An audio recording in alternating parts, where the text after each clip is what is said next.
Good morning बच्चों, मेरा नाम है निधि और आज मैं आपको कराने जा रही हूँ आपकी वर्कशीट नंबर 50, विषय विज्ञान, कक्षा 10। हमारी डेट 2 नवंबर के लिए। तो चलिए शुरू करते हैं। आज हम पढ़ेंगे आनुवांशिकता एवं जैव विकास, इसके बारे में। तो सबसे पहले आनुवांशिकता पिछली वर्कशीट में भी हमने पढ़ा था।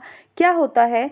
विभिन्न लक्षणों का एक पीढ़ी से दूसरी पीढ़ी में वंशागत होना। ठीक है, मतलब एक पीढ़ी से दूसरी पीढ़ी में कुछ लक्षण है वो ऐसे कैसे चले जाते हैं, हमारे पेरेंट्स के थ्रू, हमारे जो माँ बाप हैं, हमारे दादा दादी हैं, उनके लक्षण हमारे अंदर आ जाते हैं। तो वही क्या होता है? आनुवांशिकता होता है। जनन पर क्रम का सबसे महत्वपूर्ण परिणाम स्तनती के जीवों के समान डिजाइन अभिकल्पना का होना है। मतलब क्या होता है कि जैसे भैंस है, गाय है, तो गाय का जो बच्चा होता है वो गाय जैसा होता है। हम इंसान हैं, हमारा बच्चा कैसा होता है? हमारे इंसानों जैसा होता है। तो जो हमारा जनन प्रक्रम है उसमें सबसे ज़्यादा महत्वपूर्ण परिणाम है क्या है कि जो डिज़ाइन है वो समान होता है।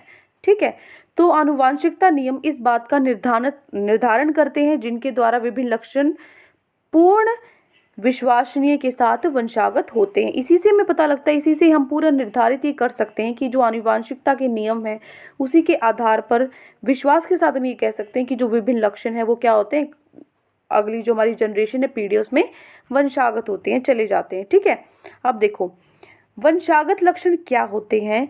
शिशु में मानव के सभी आधारभूत लक्षण होते हैं, फिर भी यह पूर्ण रूप से अपने जनको जैसा दिखाई नहीं पड़ता। क्या होता है? उसके लक्षण होते हैं मम्मी पापा जैसा, मिलता जुलता, लेकिन क्या हमारी सबकी शक्ल एक जैसी है? नहीं, सब में कुछ ना कुछ विभिन्नता है, कुछ ना कुछ अलग है। लक्षण बहुत सारे जो आधारभूत लक्षण होते हैं, लेकिन जो पूर्ण रूप से अगर तरीके से देखा जाए, जो डिज़ाइन है वो एक जैसा है। दो हाथ पैर जैसे, हम गाय जैसे तो दिखते नहीं है ना, इंसान जैसे दिखते हैं, हमारा डिज़ाइन सेम है, लेकिन उसके जो लक्षण है वो किसी ना किसी तरीके से क्या करते हैं, थोड़े से अलग हैं, जो कि जैन को जैसा दिखाई नहीं पड़ता, तथा मानव समष्टि में यह विभिन्नता स्पष्ट दिखाई देती है। विभिन्नता जो अंतर है वो दिखाई देता है आपस में। तो स्वतंत्र एवं जुड़े कर्णपाली मानव समष्टि में पाए जाने वो दो परिवर्त हैं। क्या दो अंतर हैं? देखो, एक जो सबसे ज़्यादा जनसंख्या में पाया जाता है वो हम आसानी से एग्जाम्पल, उदाहरण उसका क्या है, आपने देखा होगा, जैसे ये आपका फेस है, किसी किसी के जो कान है पूरे मिले होते हैं यहाँ तक, है ना, ध्यान से देखोगे पूरे मिले होते हैं, लेकिन किसी किसी के जो कान है ये क्या होते हैं? कर्णपाली होते हैं। किसी किसी के ऐसे थोड़े से अलग होते हैं ना, ये बीच में जो डिफरेंस होता है ये बिल्कुल मिला होता है। तो ये जो कर्ण का पाली है, स्वतंत्र एवं जुड़े हुए, ये स्वतंत्र हो गए, ये बिल्कुल जुड़े हुए हैं। ये कर्णपाली मानव सृष्टि में पाए जाने वो वाले दो परिवर्त हैं। ठीक है, जिससे हम अंतर पहचान सकते हैं। बहुत लोगों में ये अंतर देखने को मिलता है, विभिन्नता देखने को मिलती है। अब देखो, आनुवांशिकता का जनक किसको कहा जाता है? जनक ग्रेगर जॉन मेंडल को कहा जाता है, जिनका जन्म और मृत्यु 1822 में 1884 तक था। ठीक है, इनके जीवित रहे।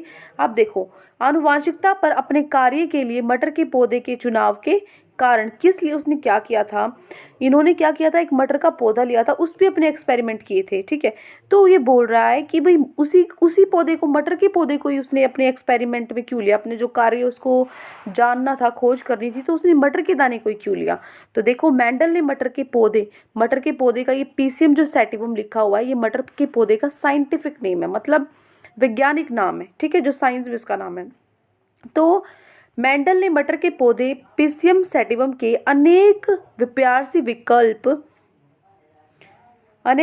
विकल्प लक्षणों के अध्ययन किया। ठीक है,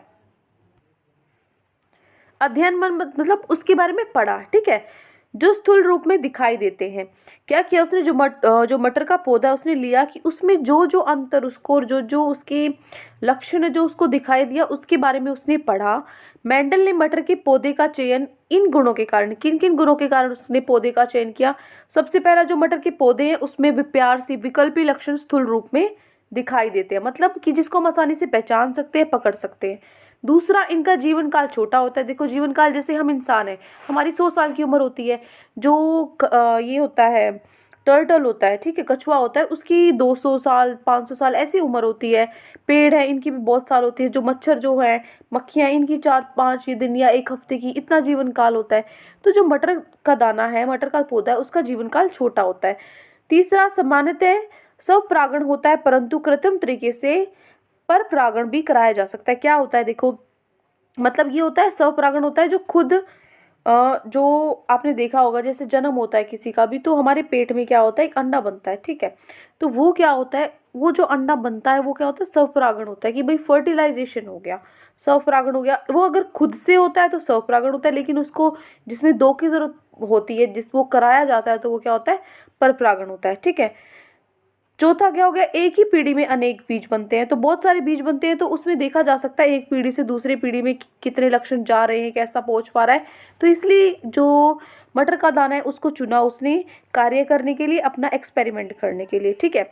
अब देखो, लक्षणों की वांशिक गति के नियम क्या होते हैं, मेंडल का योगदान रहा है, उसने लक्षणों की वांशिक गति के नियम के बारे में बताया कि जो मानव में लक्षण की वंशागति के नियम इस बात पर आधारित है कि माता एवं पिता दोनों ही समान मात्रा में आनुवांशिक पदार्थ को संतति शिशु में स्थानांतरित करते हैं। क्या होता है, हमारे अंदर जो गुण आते हैं, लक्षण आते हैं जो हमारे अंदर, वो माता और पिता दोनों में से बराबर बराबर आते हैं, ठीक है। इसका अर्थ यह है कि प्रत्येक लक्षण पिता और माता के डीएनए से प्रभावित होता है। जो डीएनए के उनके अंदर जो जीन्स होते हैं, उन्हीं के लक्षण कुछ माता के होते हैं, कुछ पिता के होते हैं। अतः प्रत्येक लक्षण के लिए प्रत्येक संतति में दो विकल्प होते हैं, ठीक है। मतलब एक माता से होगा, एक पिता से होगा, तो दो विकल्प होते हैं प्रत्येक, जितना भी हमारे अंदर लक्षण आ रहे हैं। तो उसमें क्या होता है, देखो मान लीजिए आपके पापा लंबे हैं और आपकी मम्मी छोटी है, ठीक है। तो मान लो आप लंबे चले गए, ठीक है, तो आप किस पे गए, आपके पापा के लक्षण आपके आए। तो जिसका ज्यादा प्रभाव होता है आपके इस लक्षण में, आपके पापा का जो आपकी लंबाई है, लंबाई के लक्षण में आपके पापा का ज्यादा योगदान था, तो ये क्या होगा, ये होगा प्रभावी विशेषक, ठीक है।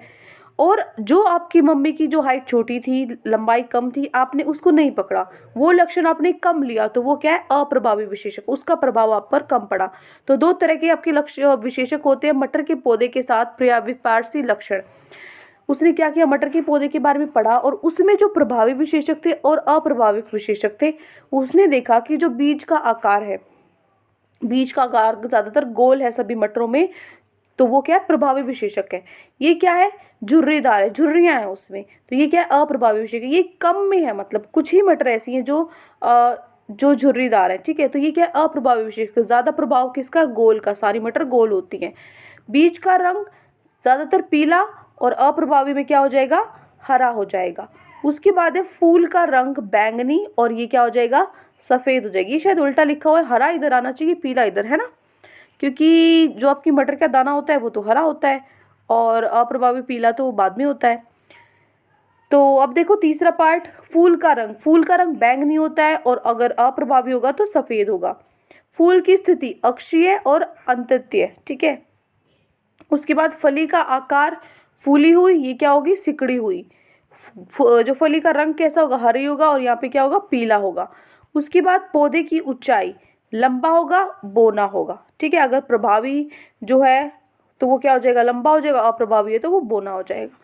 तो ये हो गई आज आपकी वर्कशीट में जो दिया गया है। अब आते हैं हमारे प्रश्न उत्तर पे। पहला आपका प्रश्न है, आनुवांशिकता को परिभाषित करें। क्या होता है आनुवांशिकता, तो आप लिखोगे, पहले प्रश्न का उत्तर है, विभिन्न लक्षणों का एक पीढ़ी से दूसरी पीढ़ी में वंशागत होना आनुवांशिकता कहलाता है। ये हो गया आपका उत्तर नंबर 1। क्या होता है, एक पीढ़ी से दूसरी पीढ़ी में जो आपके गुण जाते हैं, लक्षण जाते हैं, वही आनुवांशिकता कहलाता है। अब आते हैं प्रश्न नंबर 2 पे। तो प्रश्न नंबर 2 है, मेंडल ने किस पौधे का प्रयोग किया, चना, मटर, मूंगफली, राजमा। तो उसने किसका प्रयोग किया, मटर का। इसका सेकंड पार्ट है, इस पौधे का वैज्ञानिक नाम लिखो। इसका वैज्ञानिक नाम क्या होगा, पहला पार्ट तो क्या होगा, मटर, किसका उपयोग किया था उसने, मटर का उपयोग किया था। दूसरा उसका वैज्ञानिक नाम क्या है, पीसियम सैटिवम, ये लिखना है आपको दूसरे पार्ट में। तो ये आपका उत्तर नंबर 2 का पहला और दूसरा पार्ट, ये हो गया आपका प्रश्न नंबर 2। अब चलते हमारे प्रश्न नंबर 3 पे। प्रश्न 3 है, मानव समष्टि में पाए जाने वाले कोई दो परिवर्त के नाम आपको बताने हैं। कौन सी दो मिलते हैं, ये मैंने आपको एग्जाम्पल बताया था। तो देखो लिखोगे आप, स्वतंत्र एवं जुड़े कर्णपाली। यहाँ पे देखो कर्णपाली में बेटा ऊपर र नहीं है, तो ये आपको लगाना है, ठीक है, यहाँ पे र लगा लेना। अब देखो, स्वतंत्र एवं जुड़े कर्णपाली मानव समष्टि में पाए जाने वाले दो परिवर्त हैं, तो ये हो गया आपका उत्तर नंबर 3। अब चलते हैं आज के हमारे आखिरी प्रश्न, प्रश्न नंबर 4 पे। प्रश्न नंबर 4 आपको कारण बताने कि क्यों मेंडल ने मटर के पौधे का प्रयोग किया, उसको ही क्यों चुना। तो लिखोगे प्रश्न नंबर 4 में, ये हो गया आपका आंसर नंबर 4। मेंडल ने मटर के पौधे का चयन निम्नलिखित कारणों के गुणों के कारण किया। सबसे पहला, मटर के पौधे में क्या होता है, विप्यार्सी, यहाँ पर भी र नहीं लगा हुआ, यहाँ पर भी लगा लेना है, ठीक है, यहाँ पे र लगाओगे। मटर के पौधे में विप्यारसी लक्षण स्थूल रूप में दिखाई देते हैं। दूसरा, इनका जीवन काल छोटा होता है। तीसरा, सामान्यतः स्वपरागण होता है परंतु कृत्रिम तरीके से परागण भी कराया जा सकता है। और चौथा है, एक ही पीढ़ी में अनेक बीज बनते हैं। तो ये हो गया, देखो ये हो गया आपका प्रश्न नंबर 4। तो ये 4 क्वेश्चंस आज आपकी वर्कशीट में गिवन थे। आई होप आपको अच्छे से पूरी वर्कशीट समझ में आ गई है। लेकिन फिर भी कोई भी डाउट है आपको पूरी वर्कशीट में तो कमेंट सेक्शन में आप हमसे पूछ सकते हैं। और अगर आपको हमारी वीडियो अच्छी लगे तो हमारे चैनल को सब्सक्राइब भी कर सकते हैं। Thank you and have a great day.